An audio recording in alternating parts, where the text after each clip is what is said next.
ഇടതുപക്ഷ ജനാധിപത്യ മുന്നണിയുടെ നേതൃത്വത്തിൽ വലിയൊരു മുന്നേറ്റമാണ് കഴിഞ്ഞ നഗരസഭയിലും അല്ലെങ്കിൽ ജില്ലയിലും ആകെയും. കരവള ഗ്രാമപഞ്ചായത്തിൽ തന്നെ ശക്തമായിട്ട് LDFിൻ്റെ ഒരു സ്വാധീനമാണ്. കഴിഞ്ഞ 38 വർഷക്കാലമായി LDFിൻ്റെ പഞ്ചായത്താണ് ഇവിടെ.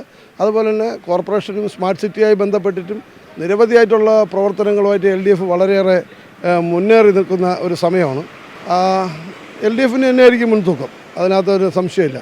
ജനവിധി അങ്ങനെ ഭരണവിരുദ്ധത ഉണ്ടെന്ന് ഞാൻ ഒരിക്കലും വിചാരിക്കുന്നില്ല. കാരണം സാധാരണക്കാരുടെ വിഷയങ്ങൾ ഏറ്റവും കൂടുതൽ നന്നായി അറിയാവുന്നതും അവർക്ക് വേണ്ടി പ്രവർത്തിക്കുന്നതും LDF ആണ് എപ്പോഴും. ഇപ്പം തന്നെ ഈ സാധാരണക്കാരൻ്റെ ഒരു ആവശ്യം എന്നുള്ള നിലയിൽ പെൻഷൻ പദ്ധതി ഇപ്പോൾ ഈ 2000 രൂപ പെൻഷൻ ആക്കിയത് തന്നെ ഒരു തീരെ നിവൃത്തിയില്ലാത്ത ആൾക്കാർക്ക് പോലും അവർക്ക് മരുന്ന് വാങ്ങുന്നതിനും ചെറിയ ചെറിയ ആവശ്യങ്ങൾ ഉപയോഗിക്കുന്നതിനും ഒരു വീട്ടിൽ 2 പേരുണ്ടെങ്കിൽ 4000 രൂപ പെൻഷനായി കിട്ടുകയാണ്. ഇന്ത്യയിലെ ഒരു സംസ്ഥാനത്ത് അങ്ങനെ കൊടുക്കുന്നതായി തോന്നുന്നില്ല.